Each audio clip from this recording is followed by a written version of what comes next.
And before we get into what happens next, I'm going to say I realized a little something about myself while watching this play out. Because in real life, oftentimes it's a little subtler than they're putting it on full display right here, right? Of Squall just not caring. But I will say, I've had this issue throughout my life, and certainly throughout my career, of feeling like I should be able to explain something logically, and then I'm not necessarily responsible for whatever your emotional reaction to that is, right? Sure.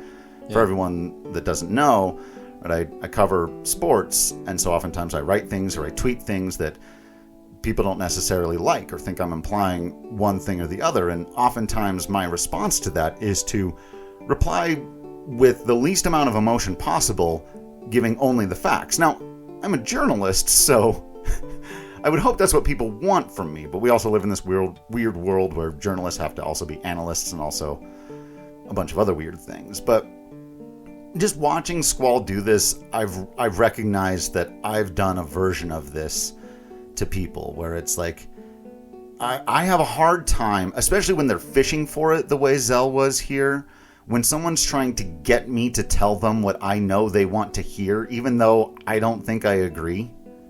That happens to me a lot, right? People want me to say that how they're feeling is justified, even if my position on the matter is like, it doesn't matter. And that really pisses people off. Right.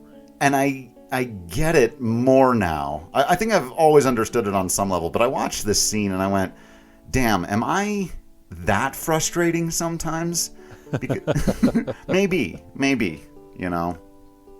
Well, and I think you can only be responsible for your own thoughts and feelings, but you are also responsible for how you interact with people. Right. So, yeah, I run into this sometimes too, where I don't feel like I need to make you feel better about the thing you're feeling shitty about. Yeah. But if you spent the time to confide in me about feeling shitty, well then hopefully I have done something to earn that trust, first of all. And then in that regard, maybe I do need to at the very least say, I see what you're saying. I feel like I understand where you're coming from. Here's my take on it. But I'm not going to necessarily agree with somebody who I don't agree with. Right. Right. And I'm not going to give, I don't have a lot of patience for people who just want to shout their opinion at me because my opinion is different. I don't have a lot of patience for, we sometimes respond to the general opposition on the internet. Sure. And I don't, like, there's a part of me that's like, yeah, we should, this is what a lot of folks who disagree with us are saying, so we should explain our position as it is different than. But I'm not interested in having an argument with people who are not having a good faith argument or people who aren't here. Does that make sense? Yeah. So I agree with Squall in that I've explained my thought process. I'm not being deliberately a jerk to you. I'm just not giving the thing that you wanted. And I don't, like, that's not necessarily my responsibility. Figure your own shit out, Zell. Right.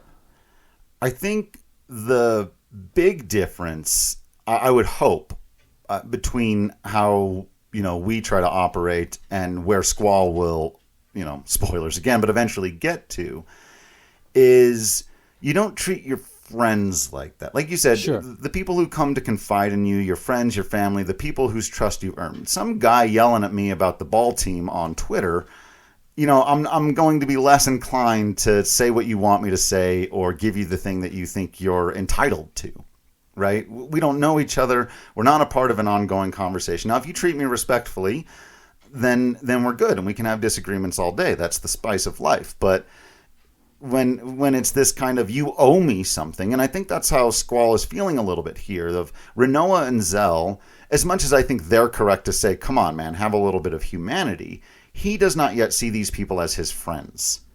Right. He sees them as co-workers or people that he is responsible for as a squad leader. And so it's like, like you said, it's not that he doesn't care about people. And he actually very clearly seems to recognize, like, when to, like in the landing battle, you don't just go seeking out violence for no reason. That's ridiculous, right? But these people aren't his friends yet. And so they, to him, have earned no right to tell him how he should behave. To tell him, she's going, why won't you recognize that your friend is really kicking himself over something awful and he could use one kind word from you? And Squall is saying, Zell's not my friend because he's so messed up. And that, I think, is the beautiful part of the tragedy of Final Fantasy VIII. And I would like to take that to another place, too. As a teacher, I think it is part of my responsibility to recognize when a student needs some encouragement that might not necessarily be... That might be, like, I recognize that you've screwed up and you want me to say it's okay. So I need to figure out how to say, you can still fix this, or there's still room, or there's still opportunity to do something to get your grade up, or still be friends with your friends, or whatever, right? There's sort of a counselor, right? Here's how to interact with the world part of being a teacher. And I do that for students frequently. Right. But I don't think that Squall sees these folks as his students either. He doesn't recognize his responsibility here to be logical. Yes, we need to do X, Y, and Z. Certain things do matter from a logical point of view, right? And certain things don't.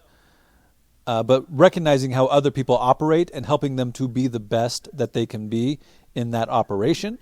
Like a good leader here would say, oh yeah, what Zell needs in order to be his best is to get a little bit of, yeah, you screwed up, but not all is lost. Right. And Squall isn't there yet. So it's not even just that he doesn't see them as his friends. He doesn't recognize his responsibility as a squad leader, or even the best way to be a squad leader in order to get the best performance out of your guys. Right. And as always, there's the even further back culpability of the ever-present recognition that these are child soldiers raised in a military academy who are forced into an impossible situation, expected to be leaders and combatants and heroes at 17 years old. Though I will want to revisit this once we get the motivation behind Sid and Garden. Are they child soldiers, or are they, Power Rangers, Spider-Man, young heroes? Because Squall does not have the idealism of a Power Ranger or a Peter Parker. Right. Which is interesting. Yeah, it's an interesting inversion of the whole concept and trope, right? So, as Squall is emphatically not responding to Rinoa and is just thinking to himself, whatever, all of a sudden, a very high screeching sound that's very uncomfortable starts coming over my speakers, and there's vibrations, and Squall reaches for his head and goes, oh no, this sensation. And he falls over. Quistis falls over. Selphie falls over. And Zell goes, hey, I remember this. Rinoa's like, what the hell? And Zell says, I think they went to the dream world.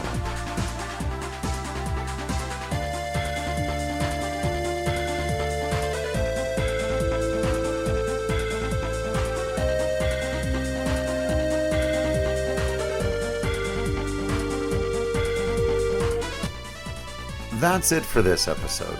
Thank you for listening, and thank you to everyone who's reached out to us. Feel free to let us know what we missed, got wrong, or should have mentioned by hitting us up on Twitter at FFWeeklyPod, or of course you can always find us in the Discord or leave a comment right here on the Patreon page. If you're interested in a lot more fun, nerdy conversation that my brother and I are having, including stuff about Mighty Morphin Power Rangers, the Teenage Mutant Ninja Turtles, and ongoing conversations about the Lord of the Rings and Rings of Power, please check out patreon.com/DC Productions. Join us next time for a little more dreaming with Laguna.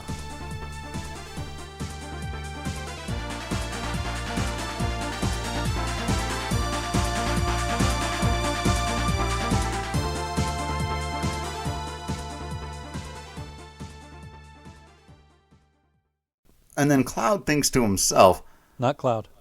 God damn it!